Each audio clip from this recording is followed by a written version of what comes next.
All right, thanks everybody for coming. It's hard for me to do this to an empty room. So, let's see.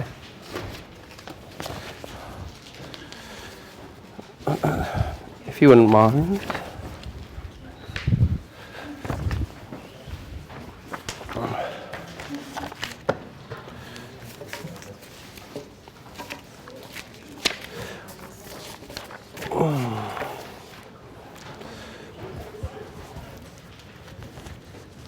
All right, so last time we were talking a little bit about allegory, and I suggested to you that young Goodman Brown was a kind of manipulation of the allegorical mode by Hawthorne. And you can see that it's quite a bit earlier than the Scarlet Letter. But one of the things I suggested was that in moving from the Celestial Railroad to young Goodman Brown, Hawthorne is making less use of allegorical techniques. Right? I mean, in the Celestial Railroad, he really does want you to think that Mr. Smooth It Away represents a kind of tendency of intellectuals to smooth away problems. And here we might think of Emerson's perhaps undervaluing or underestimating the power of evil, which is one of the critiques that have often been launched at Emerson. And in young Goodman Brown, it's almost a sense of pulling back. The allegorical dreamer is now being observed, and what we're looking at is a group of people who seem to see the world in allegorical terms, mapping one thing onto another, and therefore following a logic that we might think of as being very much marked by either or. Right, so that young Goodman Brown can believe one of two things. Either his wife and his neighbors are good, virtuous Puritans, or at the other end of the scale, what the dark man in the forest says, that evil is the nature of mankind. Right? There's no in-between space there. It's kind of either or. And Goodman Brown, thinking as an allegorist, has been trained to think of the worst. Right? Or you might say it's this. It's that this logic of either or works in a particular way, which is that once you've thought of the thing to which one level points, so you say outward behavior points to the fact that what these people are actually doing in their real lives is hanging out and being the devil's disciples, there's no going back. And what we tend to have is a kind of a coloration of the entire system by the idea that evil is the nature of mankind. So that in some sense is the way that allegory works. Once we realize that Christian story in Pilgrim's Progress is really about the progress of the Christian soul, it's hard to go back and simply enjoy it for the plot. That secondary level turns out to be the primary level and takes over. That's what happens to young Goodman Brown. But what I suggested to you is that the story doesn't really want us to come away, I don't think, believing that evil is the nature of mankind. It's really a kind of dramatization of what it's like to be amongst a group of people who are inclined to believe that evil is the nature of mankind, and who, in some sense, when push comes to shove, find themselves unable to be redeemed. I mean, young Goodman Brown cannot redeem himself from that kind of thinking. So that even though outwardly he seems to have a full and happy life, he's much beloved, he has many neighbors, people come to his funeral, he has a big family, his final days were all gloom, and that's the idea that behind it, that there's something wrong with living in this way. And I want to suggest to you that the Scarlet Letter is actually a further exploration of this idea. And it's a text that is very interested in what we might think of as the idea of the liminal, being in between one state and another. Liminal comes from the Latin word limen, which means threshold. And it's a novel that's very interested in what we might think of as threshold states. States where you are about to cross over from one state into another. That almost seems like a kind of possibility. So I would say to you that Hawthorne, in some respects, is very much interested in and in sympathy with that portion of the Emersonian project that is all about crossing and power ceasing in the instant of repose and being in the darting to an aim, the shooting of a gulf. He's interested in those in-between states, which are states of potential or states of possible becoming. But I think he's a little skeptical about how possible it is for us to break out of the kind of retrospective thinking that Emerson points out and then suggests that we move beyond. Right? There's a moment, you'll probably remember in the Scarlet Letter, where Hester urges Dimmesdale to begin all anew. Let's start again. But it doesn't turn out to be that simple. And I think Hawthorne is interested in some of the constraints that are in place. Right? So there's a sense in which having a logic of both and, which I'm suggesting is the logic of Hawthorne's romance, is a kind of hybrid logic that means that it gets us out of this logic of either or, but it means we can't get rid of either possibility. It's therefore a logic that's built on certain kind of compromise. And we might remember that this book is being written in 1850, which is again the same time of that the Compromise of 1850 is being passed. And I think there is a connection between the kind of cultural energies that are seeking to preserve a union and seeking to find forms of compromise in the the decade beginning in 1850, and Hawthorne's romance project. I mean, in his own life, there are certain ways in which Hawthorne, like the country, decides to defer certain issues. For example, he writes a campaign biography for his friend Franklin Pierce, who's running for president, and in it he talks about slavery. And he finally decides that slavery is not something that we can deal with now, that it will be dealt with by God in the fullness of time. So you might say, like the founders, he understands that slavery is a problem, but unlike Stowe, he's not suggesting that there's anything that we can do about it at the present moment. There's a kind of logic of deferral and compromise, even in Hawthorne's writing that isn't about fiction. And I guess scholars have suggested that, in fact, that they form part of a web of discourse, and that some of the cultural energies of compromise work their way into Hawthorne's romances, and that Hawthorne's romances enabled us to see that there's a kind of larger cultural logic of compromise that people are attempting to promote in this period. It doesn't work, as we know, but that's one of the things that seems to be going on. In other words, if Emerson is a force for unbridled individualism, it is not possible in this novel to be an unbridled individualist, attractive as that may seem at times. There's a name that Hawthorne gives to that kind of unbridled individualism. It's antinomianism, which still has a kind of cultural resonance. And remember that Emerson himself suggests that we need to beware of antinomianism. Right? He may be more in sympathy with antinomian principles than he would like to let on, but he wants to avoid that label. Hawthorne understands that there needs to be a certain kind of give and take. So you might think that there are certain ways in which what for Emerson are almost intolerable bonds. Society is just a necessary evil. Hawthorne understands that some ways the social constraints can be enabling constraints, and that, I think, is part of what he is dramatizing in the Scarlet Letter. Right?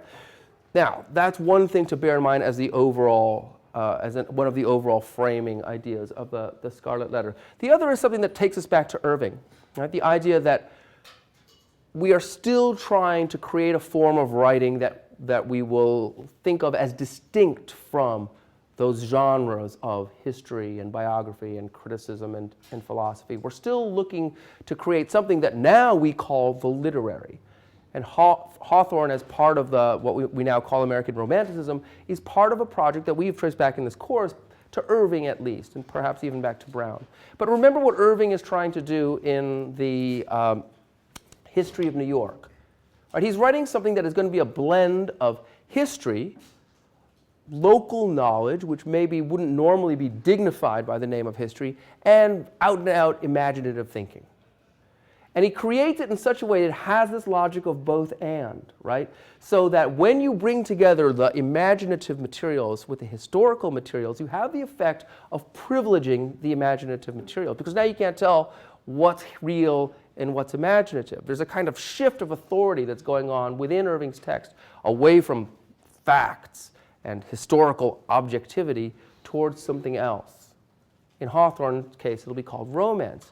But you might remember that gesture that Irving makes at the end of Book 1 of the history when he talks about the task of a historian being not unlike the task of the knight in shining armor who has to defeat a number of enemies in order to proceed on with his history. And remember, he uses that word threshold, right? He's on the threshold of his history, but he has to take care of this thing. So he's already invoking the world, in that case, of chivalric romance.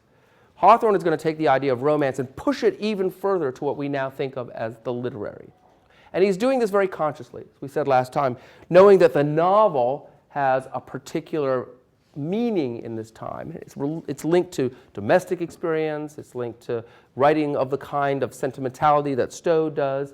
He wants to move writing away from that direction. So the novel for him is a debased term. He promotes this term romance. And you can see in the Scarlet Letter, which is a much longer version of that preface to the House of the Seven Gables that we look at, that some of the same things are going on in this document. The Scarlet Letter, I guess, was intended really to be only the story proper, so in quotes rather than italics, was intended to be simply one story within a collection. And there's a reference to that, the longest of the tales included here in this Custom House preface, which seems a little bit anachronistic, and it is. It's because that was set before Hawthorne decided to enlarge the Scarlet Letter story into something approaching a novel itself, and he couldn't go back and change the original text, so he was stuck with it. But the other stories weren't ended up being written. So there's something about this. There's a little bit of the Stowe idea of Hawthorne getting kind of drawn into this story and almost carried away with it. Although you can see that, unlike Stowe's Uncle Tom's Cabin, the Scarlet Letter is actually fairly tightly structured. I mean, there are many ways in which it's a quite economical narrative, even though a lot of its syntax seems to be expansive in the way that it has a habit of kind of laying out a possibility, considering the possibility, perhaps withdrawing the possibility. And again, that syntax itself, we'll look at some examples, is an example of both and. You know, is Hester Prynne like the Virgin and Child? Well, she might remind you of that, but not really, right? She's the opposite of the Virgin and Child. But just couching it in those terms means that you can't get Virgin and Child out of your head. So a connection is made. It isn't fully erased verbally once he's done with saying, oh, but it's the opposite. And that's Hawthorne's, there's something paralyptic about Hawthorne's general technique, and I think it's something that's worth bearing in mind. So the Custom House preface has some of that Irving-like effect. It's meant to create a sense of authority. I mean, it's linked to Hawthorne's personal life, supposedly, and it creates this idea that what we are seeing is a story that he has discovered rather than invented. Take a look on page 1353 at the beginning of the Custom House, if you've got your anthology with you, and you will see that he starts talking about what he's doing here right away. There's a sort of self-consciousness about it. And one of the things that we realize when we enter the Scarlet Letter through the doorway that is the Custom House is that we are in the 19th century, not in the 17th. And one of the things that you might say marks the volume as a whole is a sense of in-betweenness. We start off in the 19th century, we go to the 17th century, but I think we have the sense, having read the Custom House preface, that in fact we never really leave the 19th century behind. That there's a certain way in which, for one thing, the whole thing is marked by the 19th century context in which Hawthorne is writing. As students of literary history, we would think this. But even that there's maybe a sense in which Hawthorne is again inviting us to allegory in one certain way. He might well be asking us to think of his long story of the 17th century as something like a kind of allegory of the 19th. Although I would suggest that it's more than that. He's talking about both at the same time. There's a critique of the 17th century, there's a critique of the 19th century, and funnily they seem to exist on similar terms.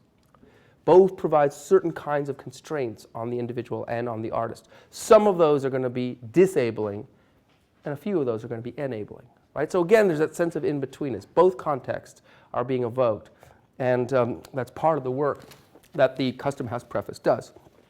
In the first full paragraph on 1353, he talks a little bit about what he's doing.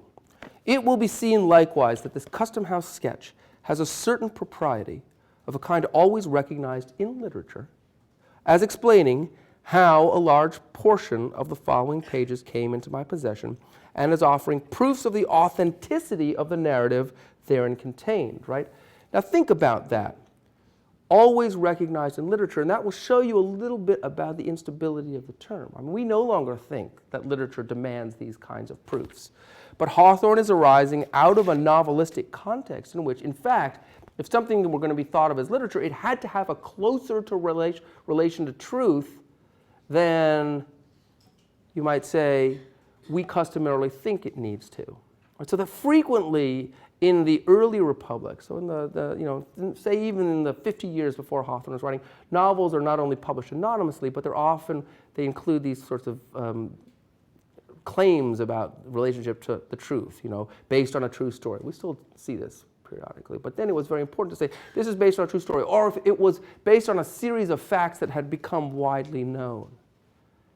And so there's a way in which Hawthorne is trying to move outside of that while still drawing on it. So we have a little bit of the sense of attestation that was necessary for people like Wheatley and for Rowlandson and for even for Bradstreet. And we suggest, well, why is Hawthorne, a white guy after all, needing to have this kind of attestation? Well, notice that he's able to give it himself.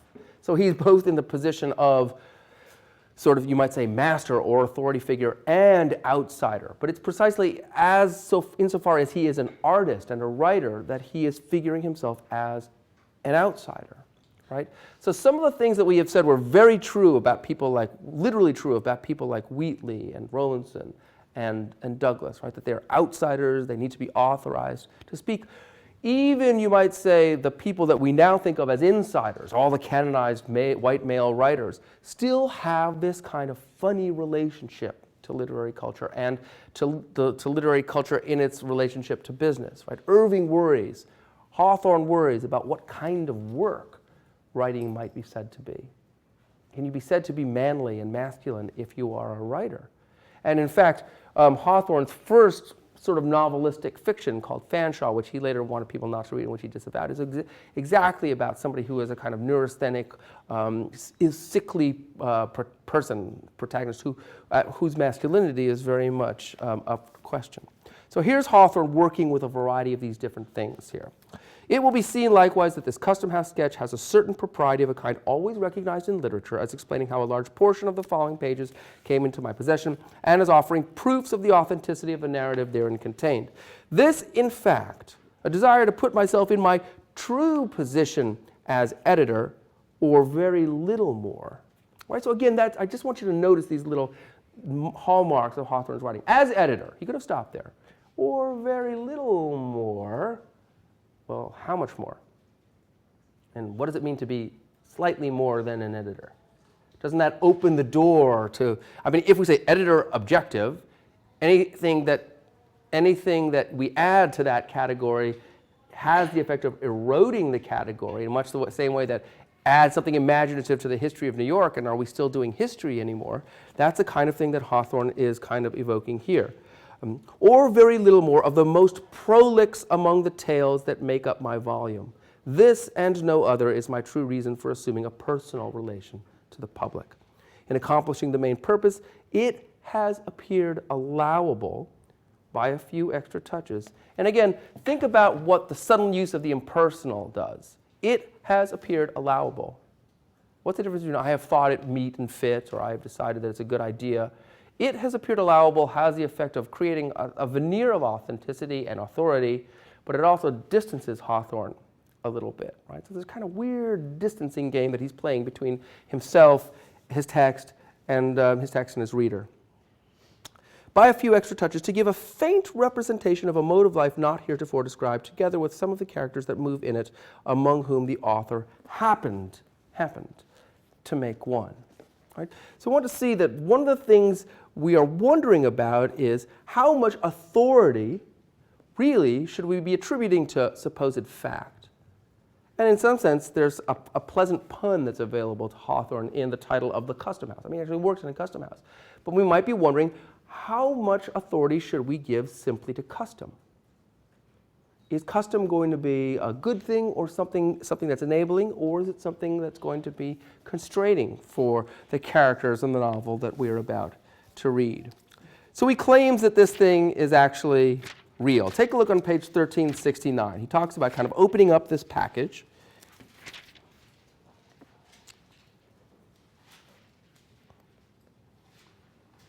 It's the second full paragraph.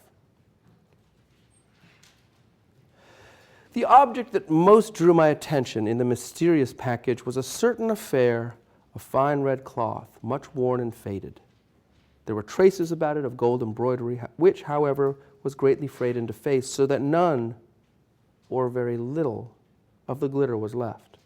It had been wrought, as was easy to perceive, with wonderful skill of needlework, and the stitch, as I am assured by ladies conversant with such mysteries, gives evidence of a now forgotten art, not to be recovered even by the process of picking out the threads.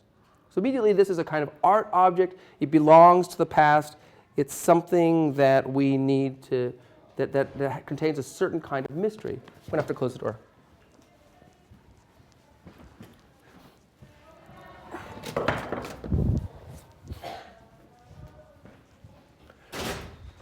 And it's part of that mystery that Hawthorne is trying to get to suggest is part of the romancer's art here.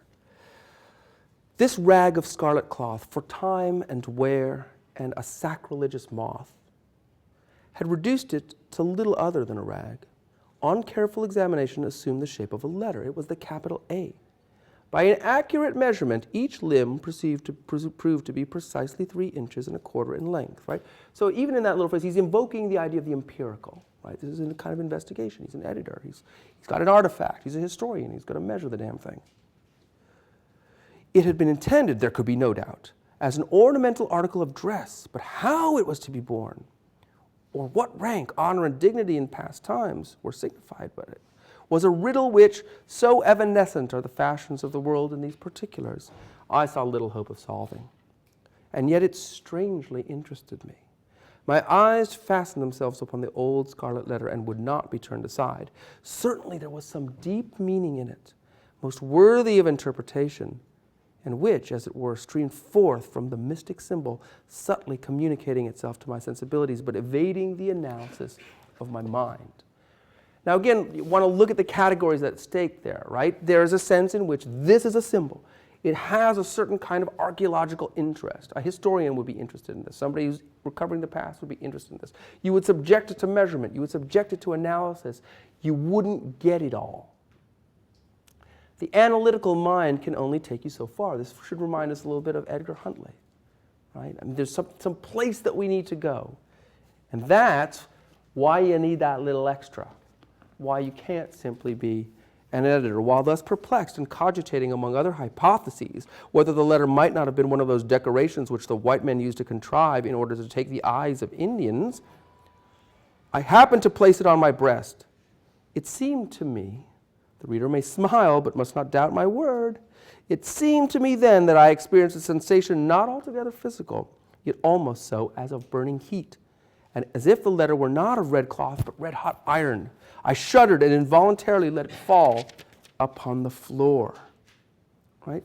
So there's a kind of this, I mean, obviously now, when you read the Scarlet Letter and you go back to this, you understand that there's a kind of joke that he's making. He's kind of preparing you for what's going on. But think about, then again, I want you to think about, having said that, what resonances are being taken, right? If he puts it on his own, unknowingly about its history yet, he puts it on his own breast, and he feels this kind of mystery. So the thing is calling to him. To whom does the letter call in the course of the novel? Who feels the kind of hot red iron on his breast that's like the A? And what does it mean that those associations between the writer or editor are being set up now? A little bit further on 1370, he says this. It had been her habit from an almost immemorial date to go about the country as a kind of voluntary nurse and doing whatever miscellaneous good she might, taking upon herself likewise to give advice in all matters, especially those of the heart, by which means as such a person of propensities inevitably must she gain from many people the reverence due to an angel, but I should imagine was looked upon by others as an intruder and a nuisance. I mean, that almost, again, is a kind of funny joke. It's a proleptic commentary on the life. And one of the things we're going to see is when he gives us this little account, what we realize by the end of the longer narrative is how impoverished that account seems to be. We need something more. Prying further into the manuscript, I found the record of other doings and sufferings of this singular woman, for most of which the reader is referred to the story entitled The Scarlet Letter. And it should be borne carefully in the mind that the main facts of that story are authorized and authenticated by the document of Mr. Surveyor Pugh. He sort of says, yeah, you can come over and look it up. Come by, look at this stuff. The original papers, together with the Scarlet Letter itself, a most curious relic, are still in my possession and shall be freely exhibited to whomsoever, induced by the great interest of the narrative, may desire a sight of them. I mean, it's a joke. Everybody knows that he's making this up, right? But it's almost like, hey, it's like you could look it up. You could come over and see the Scarlet Letter. And then the disclaimer. I must not be understood as affirming that in the dressing up of the tale and imagining the motives and modes of passion that influence the characters who figure in it, I have invariably confined myself within the limits of the old surveyor's half-dozen sheets of foolscap. Again, think about that whole cooking and dish metaphor in the later preface to the House of the Seven Gables. Here we have the dressing up metaphor, right? There's a little bit of the hint of appropriating the space of the domestic novel to do something else. On the contrary, I have allowed myself, as to such points, nearly or altogether as much license as if the facts had been entirely of my own invention. What I contend for is the authenticity of the outline. So again, authenticity here has shifted its meaning. What was supposed to attest to the authenticity of this thing? The presence of this manuscript, the presence of this relic. Now there's a sense of authenticity. It's the authenticity of the outline. But really, the guarantor of authenticity is going to be something else. What he calls in the later preface the truth of the human heart. What makes this an authentic document that we're going to read is the fact that it evokes things that otherwise we lose, that in the course of history get lost. We need the imaginative writer to bring these things back. Take a look at the bottom of 1371, right? So, he talks a little bit about, in the last full paragraph here, he talks about wretched numbness. It was not merely during the 3 hours and a half which Uncle Sam claimed as his share of my daily life that this wretched numbness held possession of me. So work is debilitating. It creates a certain kind of numbness. But it's everywhere in the 19th century, it seems. It went with me on my seashore walks and rambles in the country, whenever, which was seldom and reluctantly, I bestirred myself to seek that invigorating charm of nature which used to give me such freshness and activity of thought the moment that I stepped across the threshold of the old manse.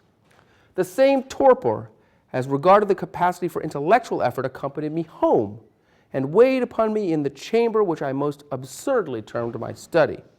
Nor did it quit me when, late at night, I sat at the deserted parlor, lighted only by the glimmering coal fire and the moon, striving to picture forth imaginary scenes which the next day might flow out onto the brightening page in many-hued description.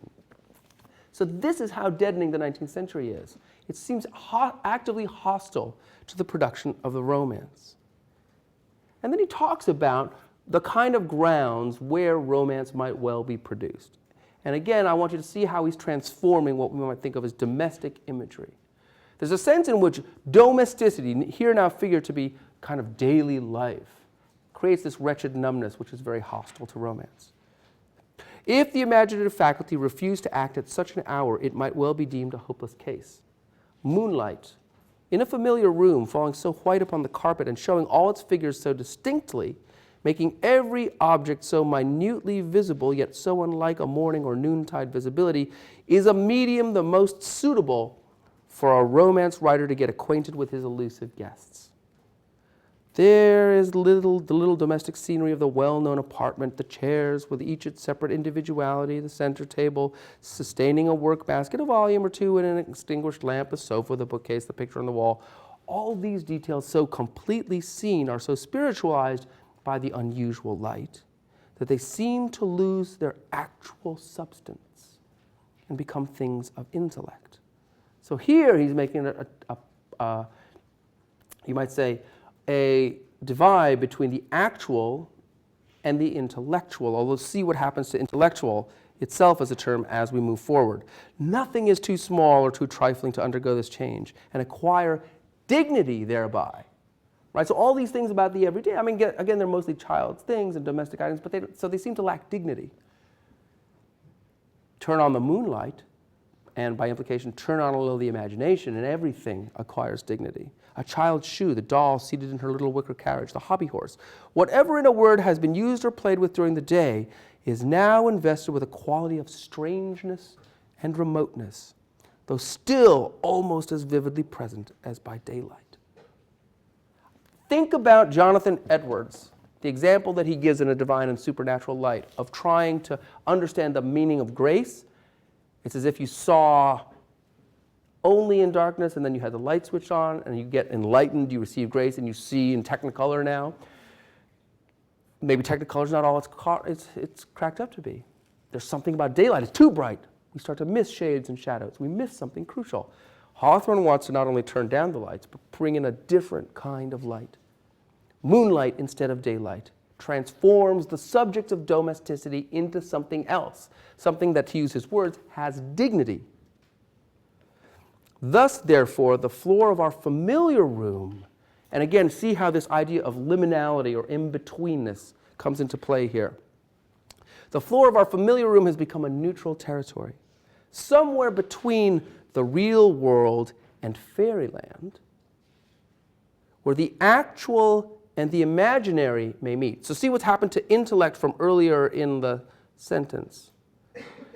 Earlier in the paragraph. Earlier in the paragraph is they seem to lose their actual substance and become things of intellect. Here the divide is between actual and imaginary. Even in that little syntactical shift, we see the work that he's doing. He's moving us away from intellect, which is again going to be very associated with the Enlightenment, with rationalism, with empirical philosophy, to something else.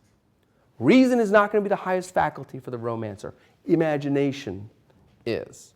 The actual and the imaginary may meet, and each imbue itself with the nature of the other. Ghosts might enter here without affrighting us. It would be too much in keeping with the scene to excite surprise, were we to look about us and discover a form, beloved but gone hence, now sitting quietly in a streak of this magic moonshine, with an aspect that would make us doubt whether it had returned from afar or had never once stirred from our fireside. Right? So this is a very good, I think, exemplary moment for capturing what Hawthorne's romance art is about, this idea of the neutral territory where the actual and the imaginary meet in moonlight. The Custom House, therefore, is evoking this in-betweenness. Its very existence in this book creates a sense of in-betweenness. We mediate between the 17th century and the 19th century, and therefore, you might say it is one of the thresholds through which we might have to pass in order to get to the main tale of the Scarlet Letter. Now, I think I've told you before, right, that many novels tend to set their ground rules in their opening chapters. Some of them, like this book, or like Moby Dick, you'll remember, create a set of almost antechambers that you have to walk through before you get to the main room, which is the narrative. This is one of these antechambers, it's kind of a big one. It's decorated in a certain way, call it the 19th century.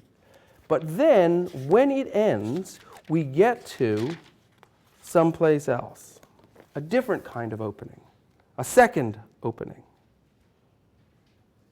And this is on page 1377. It's the first chapter of the Scarlet Letter, right?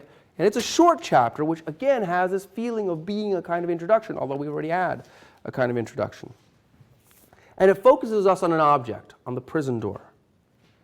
A throng of bearded men in sad-colored garments and gray steeple-crowned hats, intermixed with women, some wearing hoods, others bareheaded, was assembled in front of a wooden edifice, the door of which was heavily timbered with oak and studded with iron spikes. Get a concrete object to look at. And it's a doorway. Right? So again, the idea of the threshold is being carried over.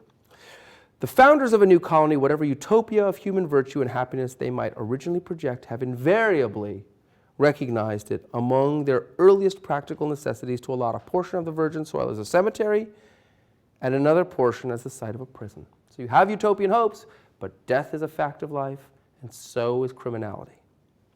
In accordance with this rule, it may safely be assumed that the forefathers of Boston had built the first prison house somewhere in the vicinity of Cornhill almost as seasonably as they marked out the first burial ground on Isaac Johnson's lot and round about his grave, which subsequently became the nucleus of all the congregated sepulchres in the old churchyard of King's Chapel. Certain it is that some 15 or 20 years after the settlement of the town, the wooden jail was already marked with weather stains and indications of age, which gave a yet darker aspect to the beetle-browed and gloomy front. The rust on the ponderous ironwork of its oaken door looked more antique than anything else in the New World. Right? So we're focusing on this object, and I think there's the invitation for us to think about it allegorically. Right? This door looks like it's ageless. It's become old and weather-beaten, just as, you might say, this colony, though young, has already taken on some of that sense of being old and weather-beaten. Like all that pertains to crime, it seemed never to have known a youthful era. Before this ugly edifice, and between it and the wheel track of the street, was a grass plot, much overgrown with burdock, pigweed, apple peru, and such unsightly vegetation, which eventually found something congenial in the soil that had so early borne the black flower of civilized society, a prison. Okay. So again, look at the allegorical gesture that's kind of being set up for us. We have this black flower, these weeds. Amongst these weeds, we have what? On one side of the portal and rooted almost on the threshold, was a wild rose bush covered in this month of June with its delicate gems, which might be imagined to offer the fragrance and fragile beauty to the prisoner as he went in, and to condemned criminal as he came forth to his doom, in token that the deep heart of nature could pity and be kind to him. Right, so it's almost, we've got a lot of concrete details, but there's something a little bit otherworldly, maybe almost allegorical about this. This rose bush, and if that's not enough, he's going to connect it to this business of in history, which has this further effect of rendering it allegorical. This rose bush, by a strange chance, had been kept alive in history, but whether it had merely survived out of the stern old wilderness so long after the fall of the gigantic pines and oaks that originally overshadowed it, or whether, as there is fair authority for believing, it had sprung up under the footsteps of the sainted Anne Hutchinson.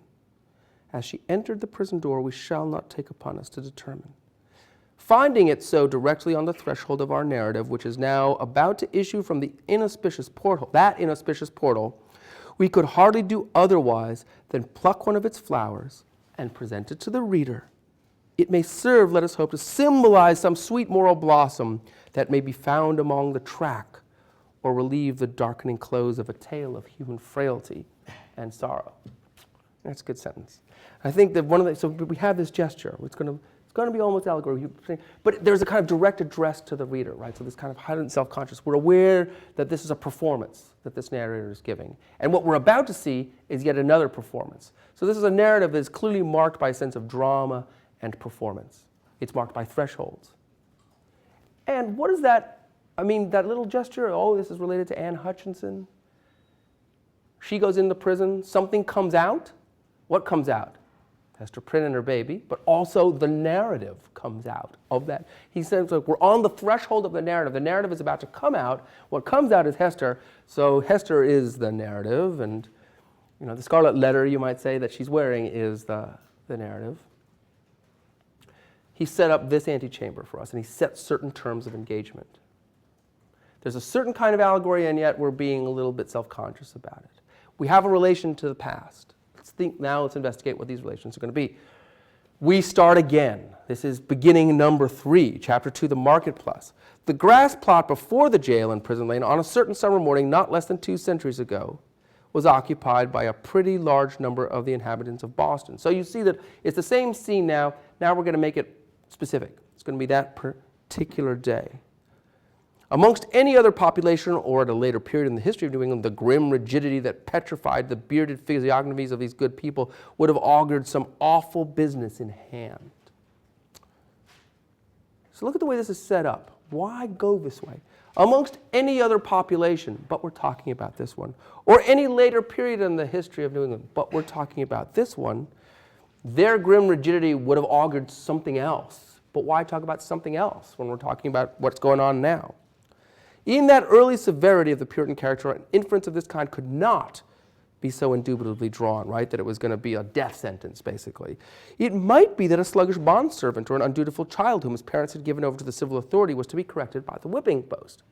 It might be that an antinomian, so here's Hutchinson being evoked for us, a Quaker or other heterodox religionist, was to be scoured out of the town, or an idle and vagrant Indian whom the white men's firewater had made riotous about the streets, was to be driven with stripes into the shadow of the forest. It might be, too, that a witch like old Mistress Hibbins, the bitter-tempered widow of the magistrate, was to die upon the gallows. In either case, there was very much the same solemnity of demeanor on the part of the spectators, as befitted a people among whom religion and law were almost identical, and whose characters both were so thoroughly interfused that the mildest and the severest acts of public discipline were alike made venerable and awful.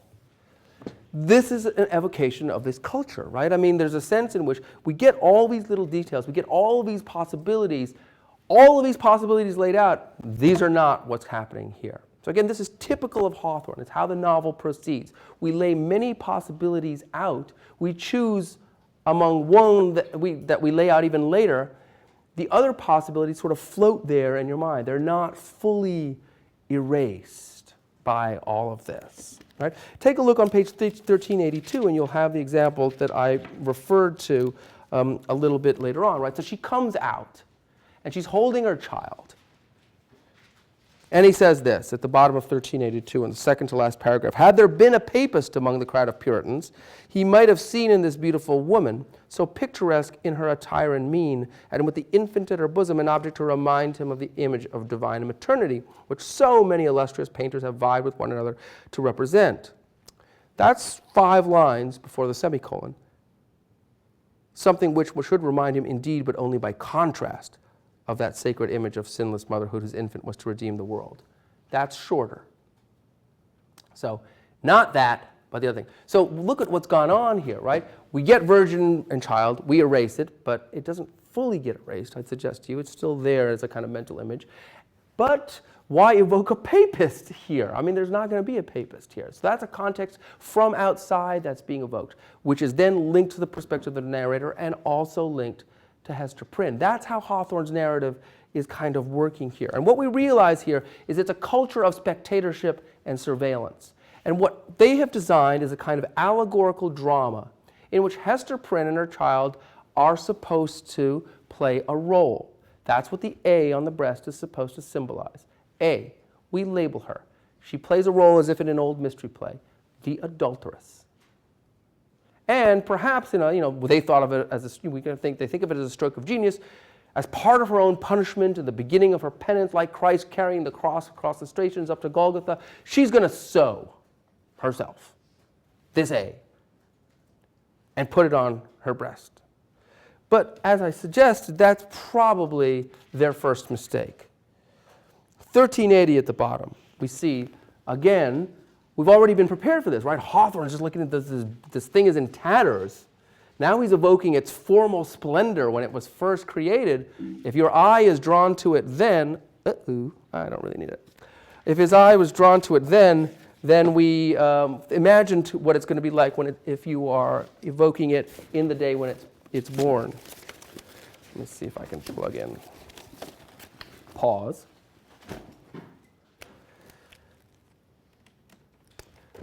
So we get this. On the breast of her gown in fine red cloth surrounded with an elaborate embroidery and fantastic flourishes of gold thread appeared the letter A. So here we have the beginnings of the erosion of the official meaning of the A from the very start. She's supposed to be adulteress. Artist is already starting to be, at least in the reader's minds here. It was so artistically done, with so much fertility and gorgeous luxuriance of fancy, again that technical term in the 19th century for imagination, that it had all the effect of a last and fitting decoration to the apparel which she wore, which was of a splendor in accordance with the taste of the age, but greatly beyond what was allowed by the sumptuary regulations of the colony. She is using her needlework to immediately, put her thumb in the eye of the men who have sentenced her to play this role. And this needlework becomes very important. I mean, there's a certain limitation of Hawthorne's imagination, or maybe there's a certain, he knows that women are writing and publishing things, right? That quote about the damn scribbling women indicates that. But he makes a suggestion later on that, in fact, this is in page 1396 in the chapter that's called Hester at her Needle, that, in fact, there's a particular relation between women and needlework. In the middle of about 5 lines into the first full paragraph on 1396, lonely as was Hester's situation without a friend on earth who dared to show herself, she, however, incurred no risk of want. She possessed an art that sufficed, even in a land that afforded comparatively little scope for its exercise, to supply food for her thriving infant and herself. It was the art, and here's the limitations of Hawthorne's feminism, we might say, then, as now, almost the only one within a woman's grasp, of needlework. I suppose you could say that could be taken as a critique of the 19th century, which doesn't give women enough of a role. But one of the things he's thinking of, he said, she has limited means at her disposal. She makes use of the limited means, and needlework is one of them. It enables her to transform this, but it also enables her to earn a kind of living. Again, we might think later on of what Stowe goes through. Stowe was trying to earn money by writing, but Stowe ends up creating something else as a result of this. So that's one thing to bear in mind about this letter. It's transformed right away. Other thing to bear in mind about the letter, where is it on her? Where is it on her? Right on her breast. And it's like Times Square on her breast, right? Boom, boom, boom, hey, look at my breasts. So however you want to say it, is it sexuality? Is it maternality? It's like, look at my breasts. Well, that, in some sense, the novel, you think I'm making a joke, but in fact the novel is playing with this idea. Right? We've said this already before. What's the first thing that Adam and Eve know when they know? They know that they're naked and that there's two of them, and sexuality is all. So for the Puritans, right, knowledge and sexuality, especially women's sexuality, since it was Eve who was tempted and who tempted Adam, are intricately interrelated with one another. The A works on this symbol, right? It becomes, you might say, it becomes a sign of precisely the things that the Puritans are worried about. Sexuality isn't the only sin that Hester commits. The other, you might say, they're afraid of, but they don't fully articulate it, but they create her punishment in such a way that the second sin that she commits while she is theoretically doing her penance. She's doing her penance, but she's never really fully penitent. Right? Take a look at the chapter that's called Another View of Hester. It starts on page 1438. This is a crucial chapter in this book. Hester at her needle is one. Another view of chapter, it gives it's like check on Hester. Okay, Hester at her needle, a little bit after the scaffolding scene. Check on her again. This is about 7 years later. 1439. We find out a little bit more about Hester. This is about 8 lines from the bottom of the paragraph that starts 1439. Her breast, with its badge of shame, was but the softer pillow for the head that needed one. She was self-ordained a sister of mercy. Or, we may rather say, the world's heavy hand had so ordained her, when neither the world nor she looked forward to this result. The letter was the symbol of her calling. Look again how its meaning has changed. Now it's not exactly the artist. Now there's almost a kind of social component to it. Her individuality seems to have been tempered a little bit, right? The first, Hawthorne uses that word individuality when he talks about the letter. It's one of the things that the letter does is enables her to express her individuality despite their attempts to clamp it down, right? They try to make her into a type, adulteress. She embroiders the letter in such a way that she resists being typed. But now you might say she types herself in a different way, and it becomes, quite literally, enabling.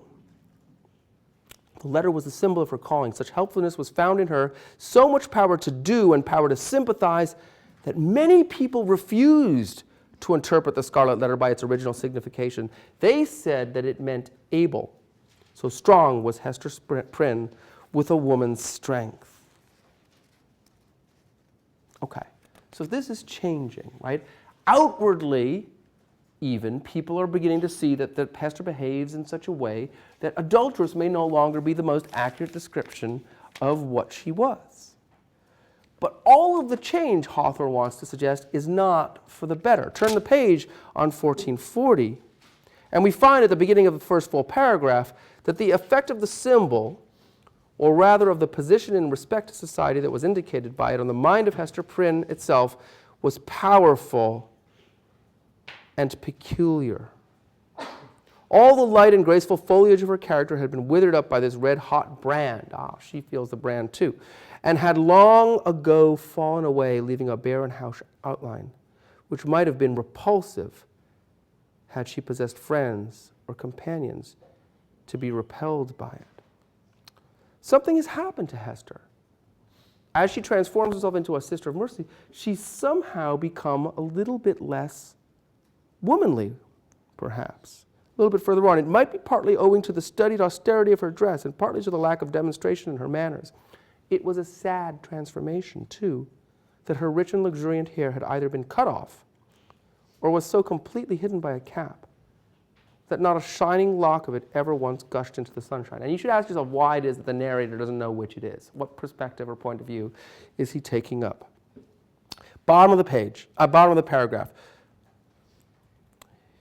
Such is frequently, or just a little bit further on, such is frequently the fate and such the stern development of the feminine character and person when the woman has encountered and lived through an experience of peculiar severity. If she be all tenderness, she will die. If she survive, the tenderness will either be crushed out of her or, and that outward semblance of is the same, crushed so deeply into her heart that it can never show itself once more. The latter is perhaps the truest theory. She who has once been a woman and ceased to be so might at any moment become a woman again if there were only the magic touch to effect the transfiguration. We shall see whether Hester Prynne was ever afterwards so touched and so transfigured. Okay, so something is going on with her, and it's not all good from the perspective of the narrator. And if they but knew it, the Puritan fathers would also realize that not all is good. And this is the second sin that Hawthorne is getting at. Bottom of the page, second to last line. The world's law was no law for her mind. It was an age which the human intellect, newly emancipated, again, think about back to Edwards, the beginnings of the Enlightenment, had taken a more active and wider range than for many centuries before. Men of the sword had overthrown nobles and kings, right? So here you see that this is the English Civil War being referred to. Men bolder than these had overthrown and rearranged not actually but within the sphere of theory, which was their most real abode, the whole system of ancient prejudice, wherewith was linked much of ancient principle. Hester Prynne imbibed this spirit. She assumed a freedom of speculation then common enough on the other side of the Atlantic, but which our forefathers, had they known of it, would have held to be a deadlier crime than that stigmatized by the Scarlet Letter. So, sexuality, knowledge are linked. There's a funny way in which the Puritan fathers may well have produced the very thing that they feared. In punishing her for her sexual sin, they have led her to what they would have thought of as an even more serious sin, an intellectual sin. And so, on the next page, we get a kind of stunning one-sentence paragraph, which in some sense is the crux of this. The Scarlet Letter had not done its office. The rest of the novel, you might say, is a discussion of how it is that the Scarlet Letter in fact comes to do its office. Now, we might think of the novel as being structured around the three scaffolding scenes. This is another way in which the novel is put together. So the first scaffold scene, where Hester and her child are trotted out and meant to do this performance. Right? We get the sense of that she's supposed to play a role in an allegorical pageant. Right? In the middle, there's a nighttime, so maybe this is the romancer's time. There's a kind of nighttime invocation of the scaffold where Dimmesdale is up there and Hester and Pearl come. And Hester and Pearl is wondering, trying to goad them to doing what she wants them to do. But Dimmesdale, it's private. It's a private thing, and Dimmesdale is not ready to do anything. There's another invocation of the A there, right up in the meteor. People think they might have seen it. Okay, last scaffolding scene, when they're all up there again, and this time it's transformed, right? And you know the ending. Dimmesdale, Pearl has been urging, Dimmesdale finally admits it. He preached his election sermon. He admits what's happened. It's almost like a magic spell breaks from Pearl. She becomes like a normal kid, having run around as kind of like the most weirdly allegorical figure in the novel. The flattest, she's dressed in red all the time. She's quite literally suggested by the narrative, thought by Hester, thought by everybody to be the kind of Scarlet Letter embodied. In a certain way she is, right? I mean, she's the product of the sin, so she is the Scarlet Letter. It's like a spell is broken. She becomes a normal person again.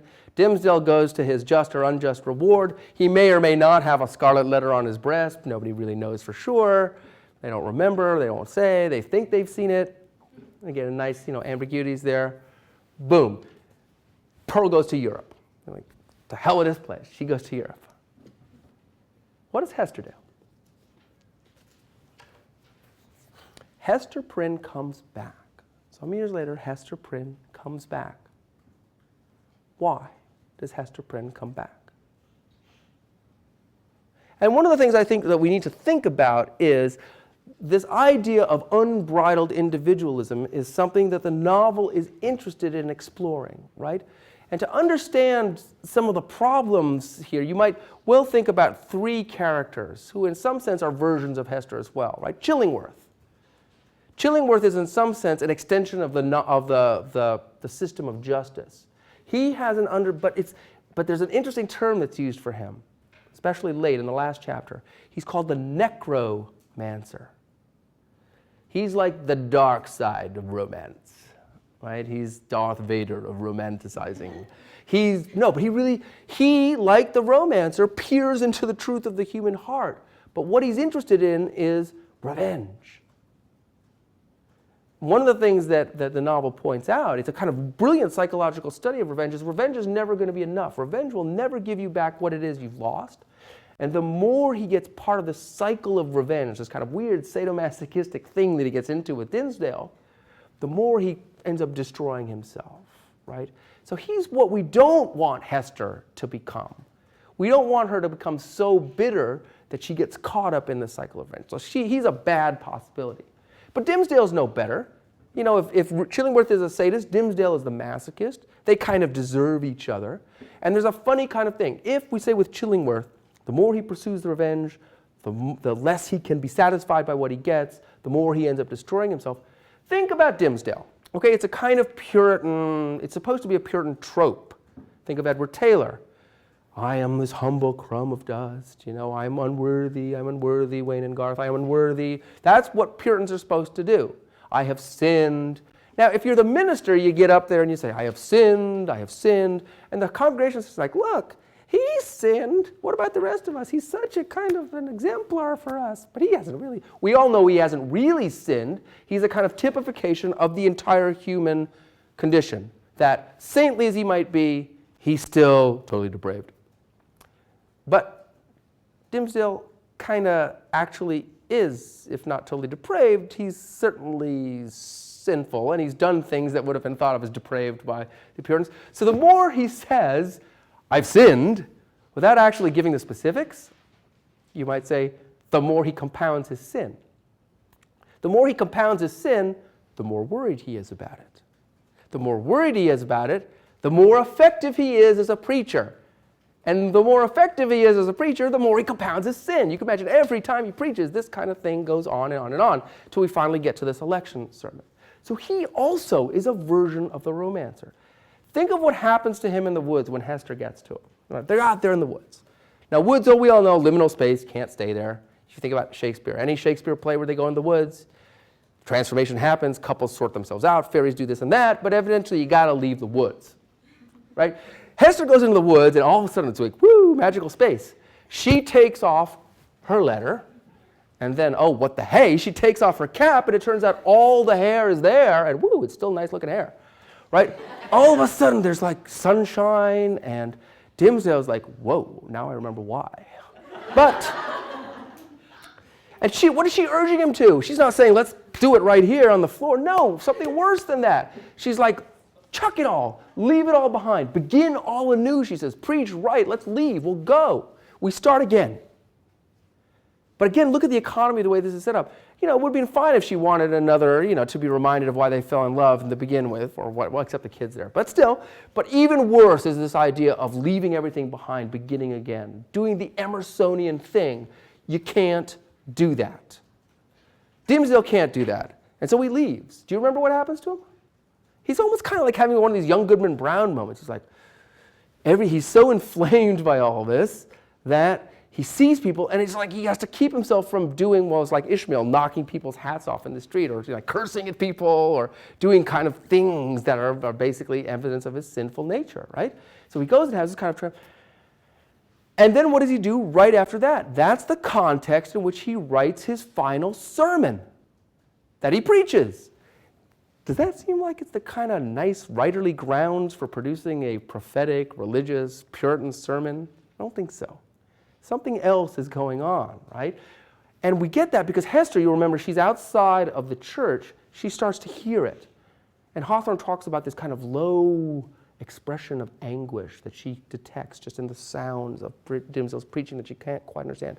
She doesn't hear his words, but she understands the subtext and she understands what's going on. Dimsdale, of course, thinks he's been redeemed. He uses that Puritan logic of suffering, saying, you know, the woe have all suffered, therefore I'm surely going to heaven. Except if you're a preacher, you're not really supposed to predict that you're elected, and you're not certainly supposed to say it in public, and you're certainly not supposed to, believe it yourself.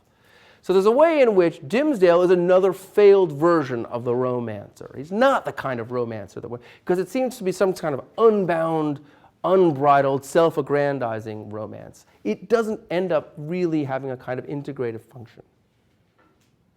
Which leaves us Pearl. Now, Pearl, I've already said, is the Scarlet Letter, right?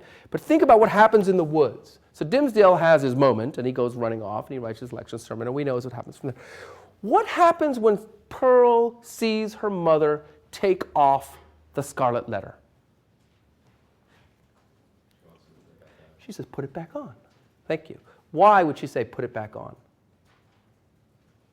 Yeah. She doesn't recognize it as her mother. Exactly. You might say there's a psychological reason. This is from the moment that Pearl is awakened, she sees her mother. She's held right, sees the Scarlet Letter. Scarlet Letter equals mommy. Scarlet Letter equals mommy. That's what she understands. Okay. But think of it now we think about it in romance or symbolic terms. Pearl is the force within the novel that acts as she is the Scarlet Letter embodied, which means she is both the vengeance of the community embodied, but also the text itself that you are reading embodied. And she agrees with the text. The Scarlet Letter hasn't done its office yet. Mommy, you have to put it back on until the Scarlet Letter has done its office. Now we would think that by the end of the novel it has. The family is reunited, so they're brought together. Dimsdale has confessed. Pearl's spell of enchantment is freed. She's off to go off and have her life. Fine and good. Why can't her mother accompany her? And one of the things that we would say about the end of the Scarlet Letter is that finally it's the forces, the romance serves as this force for kind of compromise and integration. But you might say the impulses of the Puritan fathers were not entirely wrong. It's just that they go about it in the wrong way. There's a sense in which, in order to be complete, Hester has to internalize the meanings of the Scarlet Letter. The Scarlet Letter finally becomes all of those things at the end. Adulteress and able and artist. She becomes this kind of figure for the community, looking forward, thinking forward to the day when women might, be emancipated in ways that she couldn't possibly be. But she comes back. And you say there's a psychological realism too. I mean, it's where she knows, it's where she's from. She feels that's her home. That's where she comes back. You could say, oh, well, but maybe somebody who has suffered so much in a place would want to leave it behind. She has internalized the values. And that's finally the way in which the romance, you might say, is integrative. This is 1493, towards the very end. Earlier in life, Hester had vainly imagined that she herself might be the destined prophetess, but had long since recognized the impossibility that any mission of divine and mysterious truth should be confided to a woman stained with sin, bowed down with shame, or even burdened with a lifelong sorrow, right? I mean, you have to see that one of the things she's done now is started to internalize some of the terms of engagement. Begin all anew is not a possibility, she comes to realize, even for her. The angel and apostle of the coming revelation must be a woman indeed, but lofty, pure, and beautiful, and wise, moreover, not through dusky grief, but the ethereal medium of joy, and showing how sacred love should make us happy by the truest test of a life successful to such an end. You think that's the narrator? No, it's Hester. It's what she's come to believe. So said Hester Prynne, and glanced her sad eyes downward at the Scarlet Letter, which she has put on again. It's almost as if, like Pearl, she doesn't recognize herself without it, or she has come to embrace all the things that it has come to mean. And after many, many years, a new grave was delved near an old and sunken one in that burial ground beside which King's Chapel had been since built. It was near that old and sunken grave but tellingly, symbolically, right? Yet with a space between. Even in death, she and Dimmesdale are not going to be exactly together. As if the dust of the two sleepers had no right to mingle. Yet one tombstone served for both. This is a funny image of both and, right? Think about what this, as an image of both and, think what this one means. All around there were monuments carved with armorial bearings, and on this simple slab of slate, as the curious investigator may still discern and perplex himself with the purport, there appeared the semblance of an engraved escutcheon. It bore a device, a herald's wording of which might serve for a motto and brief description of our now concluded lesson. We end with an image from chivalric romance, as it were. So somber is it, and relieved only by one ever-glowing point of light, gloomier than the shadow. On a field sable, the letter A, gules. Okay. We'll leave it there, and I'll pick up in a few minutes with Moby Dick.